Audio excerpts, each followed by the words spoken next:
Hello guys, welcome back to Oshkosh 2023, and we are right here in front of to the side of the F-35, the latest and greatest from the US military.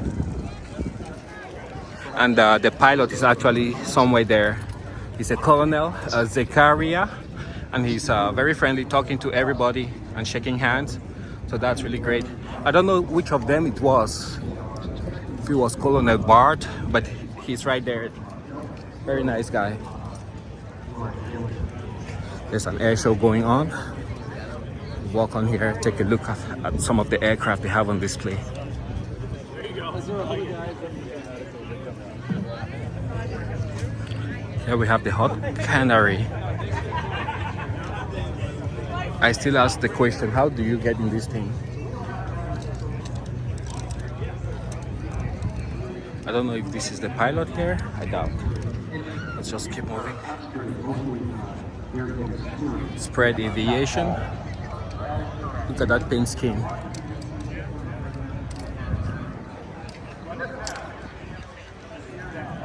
Three-bladed prop, variable pitch.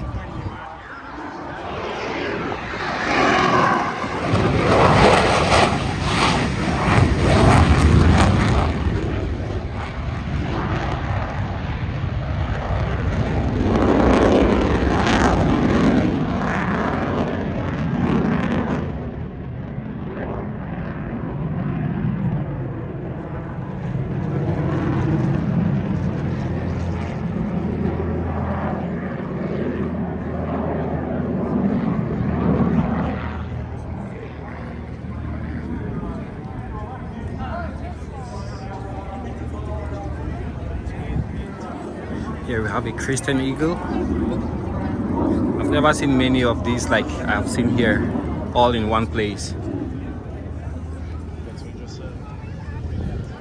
Some folks here.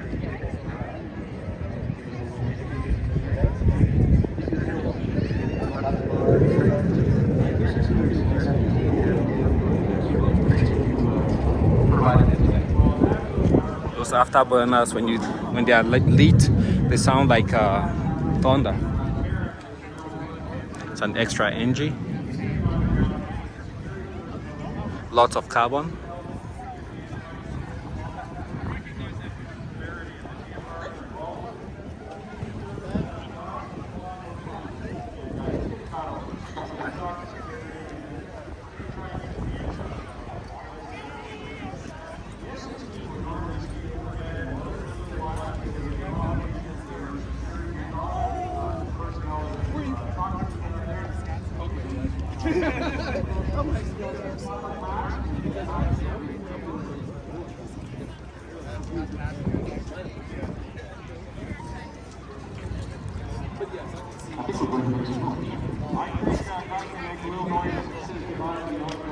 Wow, were they racing?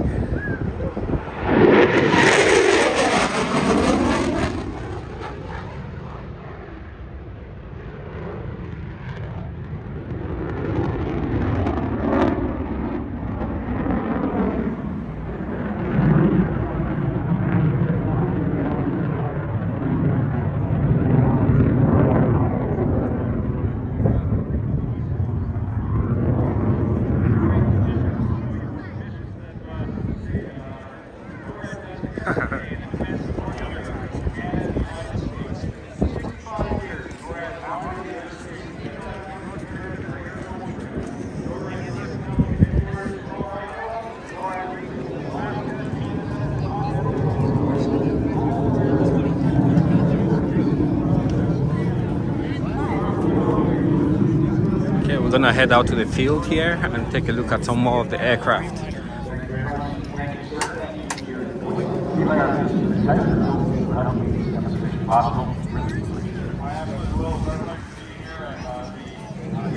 That's it, CTSW. Monday's performance has really surprised us, so I hope that this helps get our message across.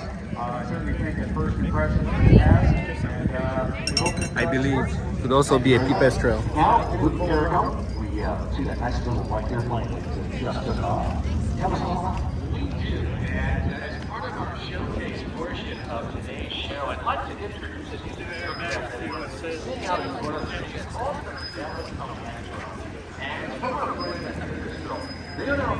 An extra engine. long-term strategy to offer a family of sustainable aircraft, urban air mobility, general aviation, cargo, and special mission roles.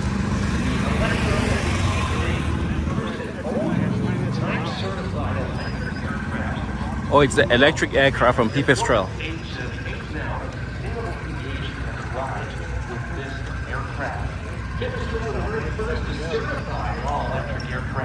And what that means is Should be somewhere there in the pattern. I can't see it. It's too tiny. it's still fairly taboo, and it's a bigger deal in Europe, but it's a bit of a niche product. But Textron, as a marketing department and their PR club, really get this thing pushed forward and be the leader forward here. Super Decathlon. The Velis Electro is a two-seat electric Mark 23 airplane. Is this yours? Certified in the US. So what year is this, and what all have you done? It looks like almost perfect. Well, it's actually a 2005. Oh, no wonder. Yeah, it's almost 18 years old. Okay. But it's in quite good shape. This is American Champion Super Decathlon. Okay. It's a factory-built, certified aerobatic training airplane. Okay. So we use this to train for tailwheel, Okay. aerobatics, Yes. spins, Okay. and upset recovery. And where are you based out of? We're based in Provo, Utah. Oh, Provo, Utah. Yeah, the school is called Pilot Maker. Pilot maker. Okay. And we do all we have 6 Piper Archers, Okay. so we can do private commercial instrument, Okay. and then we have this aircraft plus an extra 300 Oh. that we use for the aerobatics. Wow. What engine do you have in this Super This Decathlon? is the Lycoming IO 360. Oh, okay. IO360. Yeah, it's a 4-cylinder air-cooled engine. Yes. And it has inverted fuel and oil capability. Awesome. Awesome. And I look at the panel. It looks really neat, tidy. Yeah, it's a pretty simple panel. It doesn't have an attitude indicator or a directional gyro. Okay. It only has a single GPS comm radio, so it's only for daytime VFR flying. Okay. But it's not a bad cross-country traveler. We traveled here from Utah in 1.5 days. About how much do you see for cruising speed? We cruised at about 120 knots. Oh, that's respectable. Thank you so much. All right, thanks for taking the time to talk to me. So if you need flight training, it's in Provo, Utah. Looks kind of cool. Let's check some of these very easies. The cozies. Was developed utilizing state-of-the-art computational fluid dynamics. Where we can catch somebody to talk. Optimized the aircraft's organic curves and has improved its aerodynamic performance. The wings have a surface designed to optimize flight efficiency and cruising speed and is capable of providing fairly So let's go check out the HondaJet. They're open today. Guess we're early enough. But before we get inside, we have the new Honda. Don't know if this is the Pilot.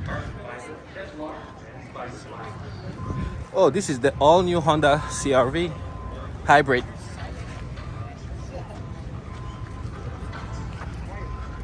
This is a 2023, and the MSRP is $40,000.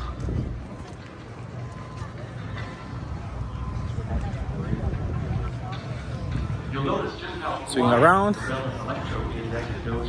The A-Spec,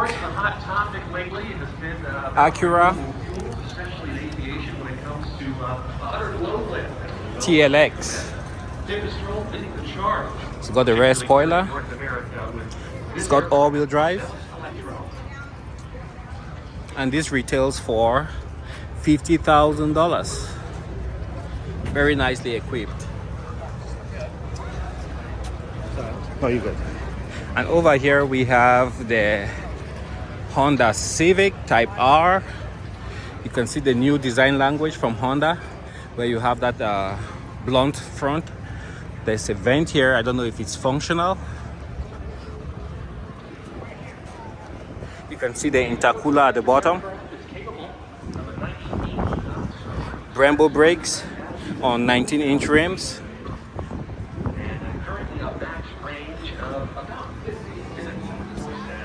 Huge spoiler in the rear. Red Honda badging. Type R in the rear. Triple exhaust with the diffuser in the back. It's got the shark fin antenna. Red racing seats. And this is stick shift, 5-speed. All right, let's make our way inside. And here we have the HondaJet.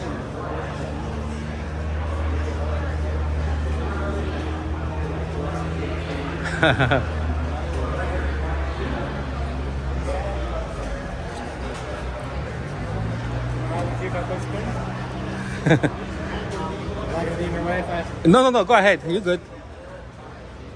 California. No. From Utah?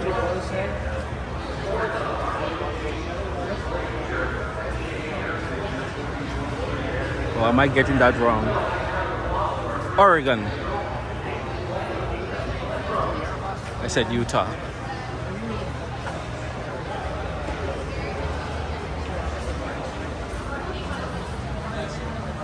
HondaJet. This is what the interior looks like.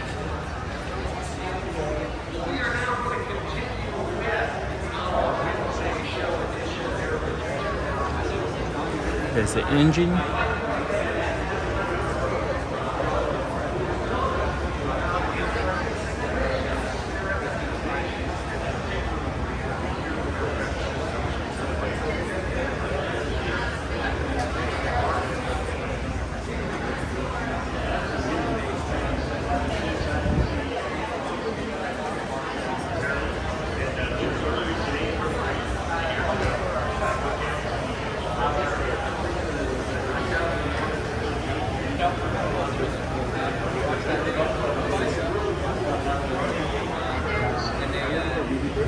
Oh, they brought a race car.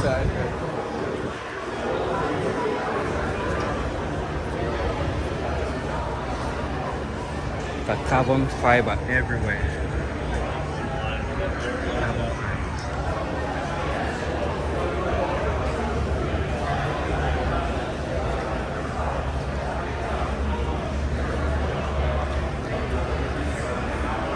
.700 horsepower from a 2.2-liter engine. That's insane.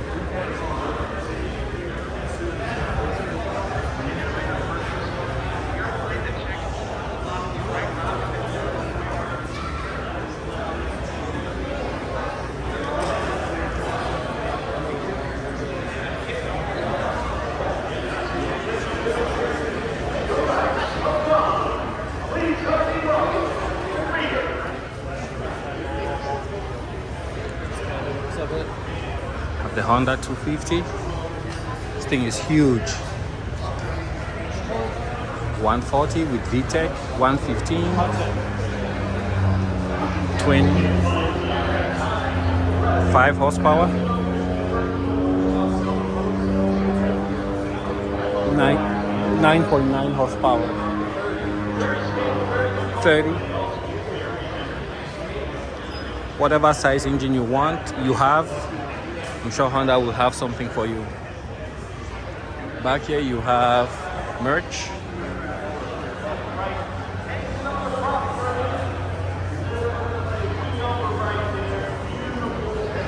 Let's take a look at the jet here before we go to the back.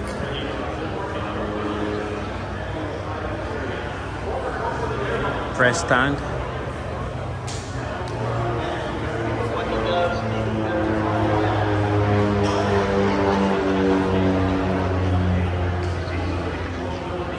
Here's the HondaJet.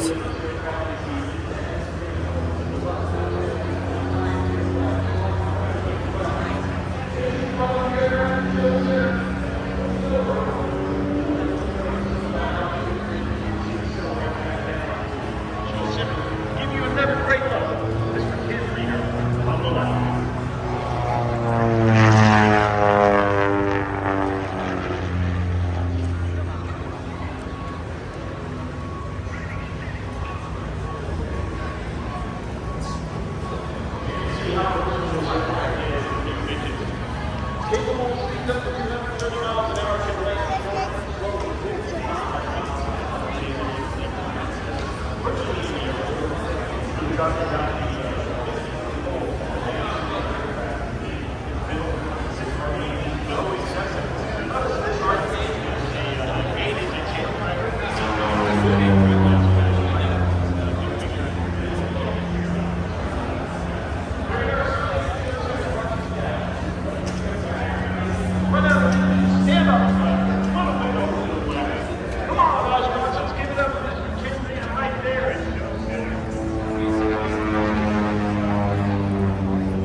CBR 1000 RR,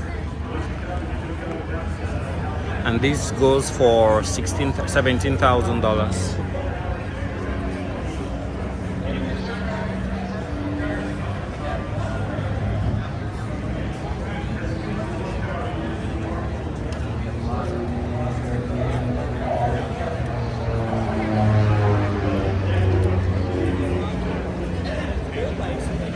The Honda Monkey retails for 4,000, MSRP 4,200.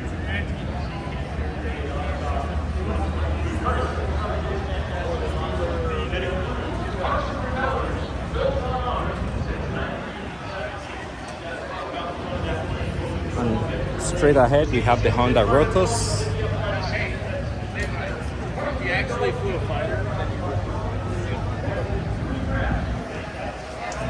And it retails for, let's take a look here, $3,000.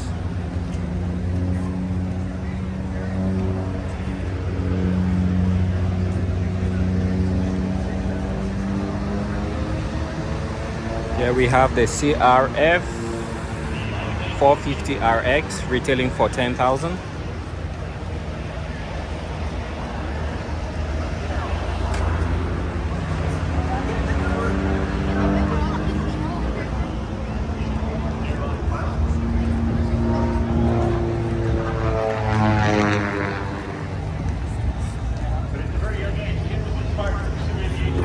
Pioneer 520, which retails for $9,000.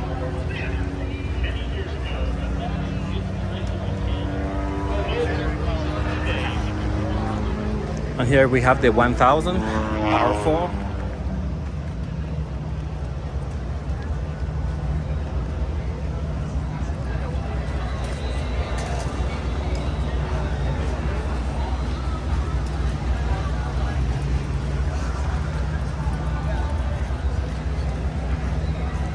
Got paddle shifters.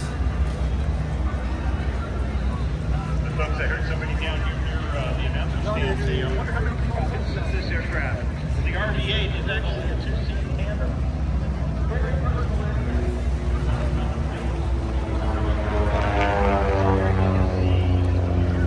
And this is the Talon 1000 from Honda. It's got a 6-speed DCT transmission, dual coil transmission. Dual clutch transmission, and its MSRP is $25,000.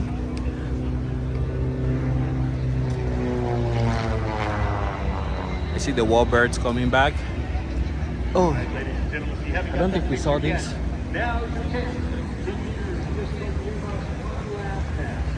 Pinnacle aircraft engines.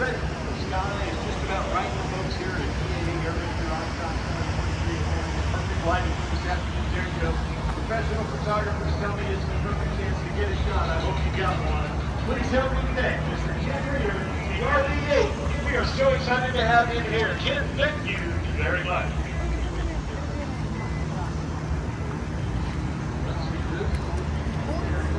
Looks like it's from France. It really showed me the aerobatic capabilities of the I've had the chance Let's take a look in here.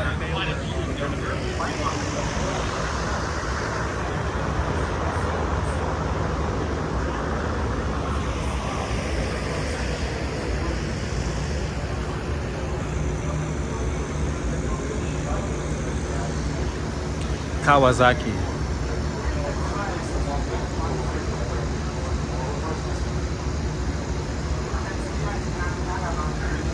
They're hoping to have this approved by 2035, about 12-15 years from now. Hello. And I think this is the engine from the H2, the motorcycle. It's got the turbo. So that's a prototype. A mock-up, okay. They have a prototype for the testing purpose, but that is a mock-up here. Okay. For the show. Okay. Yeah. And if you have a question, please go and talk to maybe that gentleman in the white shirt. Yes. That aircraft. Okay. You will both be here for the engine? Yeah, I work for Kawasaki for the engine, so yeah, we supply the engine. Ah, okay, okay. Cool, thanks.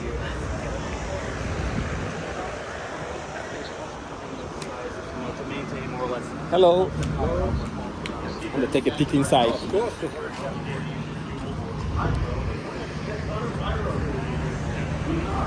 So you have the stairs to get inside. Seating for two back there. LED lights. And up front, I believe they should be able to add more seats right here and make this a 6-seater. Judging by the size, I would imagine that this would be certified for single pilot operations.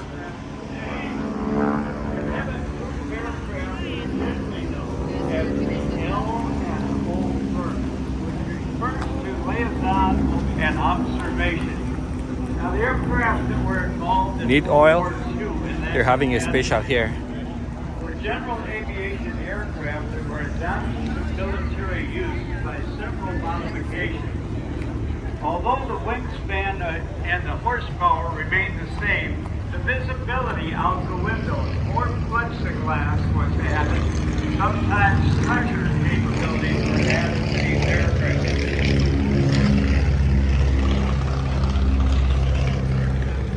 When asked about why the warbirds fly, here's the question that we love to answer. The warbirds fly in honor of the men and women who built the warplane, the ground crews that maintain the plane, and the pilots who resume the plane. On your mandatory visit down to the warbird area, when you admire these aircraft and you see some of the owners, operators, and pilots standing by, just thank them because they are volunteers here in the cause. Commemorate Stewart, the national treasure. They represent the commitment of their they gave here for the warbirds of America. National Business Aviation Association.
Here we have Airbus helicopters.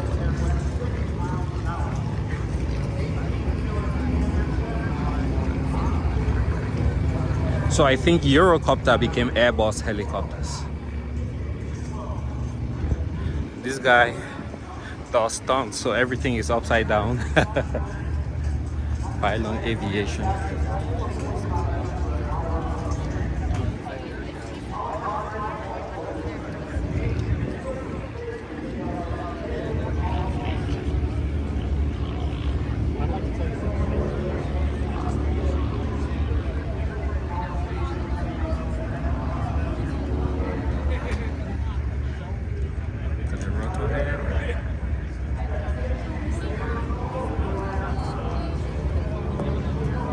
if we can make us our way inside. Do they have anything special going on? No, nothing special inside. So I guess we'll just stay outside. Go take a look at some more aircraft.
Beechcraft D17 Stega wing.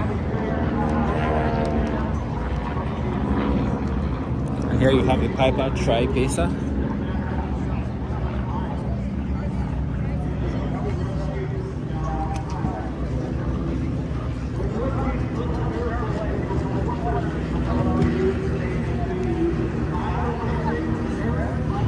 Oh, look at the aircraft from the James Bond movie, the BD-5.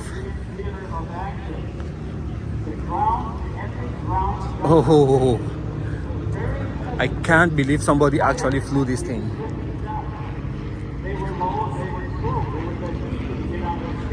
There's so many of them partially completed that are for sale.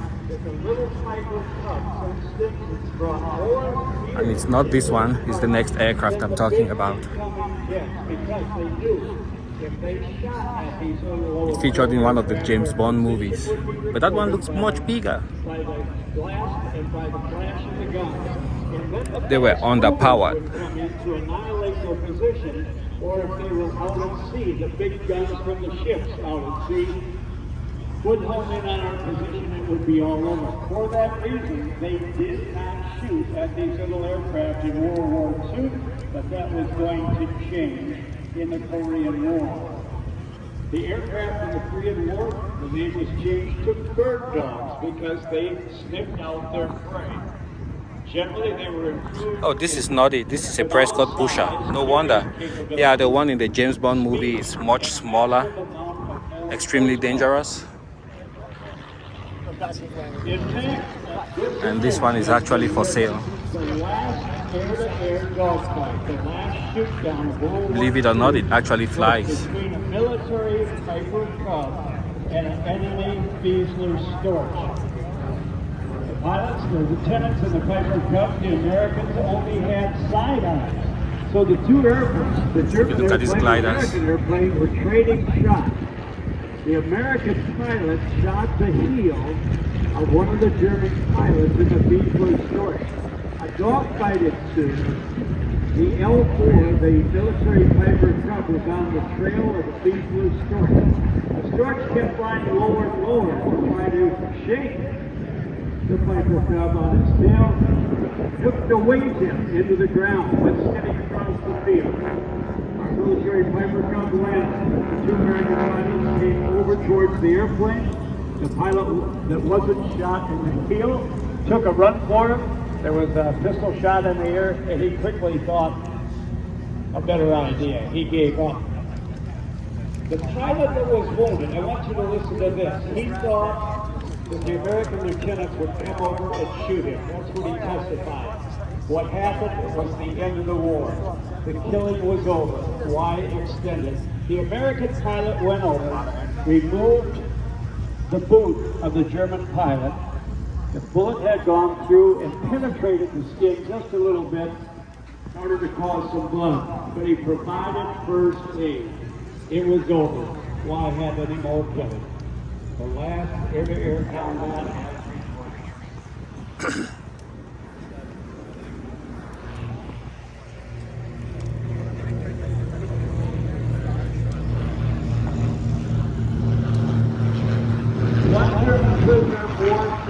military Piper Cub generated more fear than any other Allied Glass aircraft tower. because artillery would soon follow the sighting of the F-4. They were very inexpensive. You could change an engine out in the field in a matter of 2 hours. When shot, because of the fabric covering, the bullet would go through the fabric and do very little harm. Down below the Hamlet shipment. Designers brought by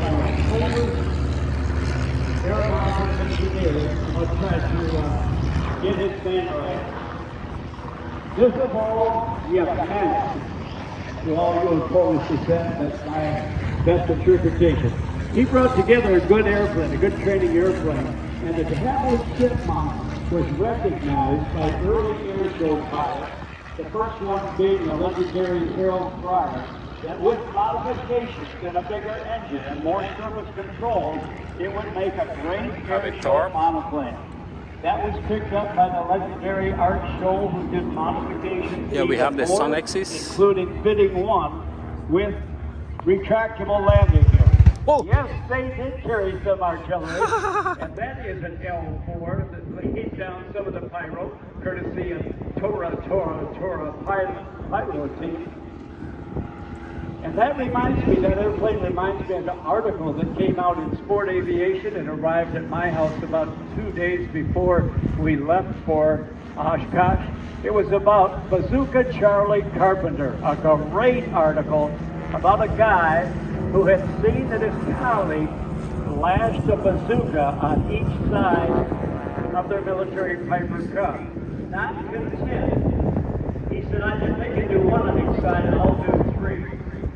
He went out and destroyed the enemy's tanks. Now that airplane was supposed to be here, but plans don't always come through.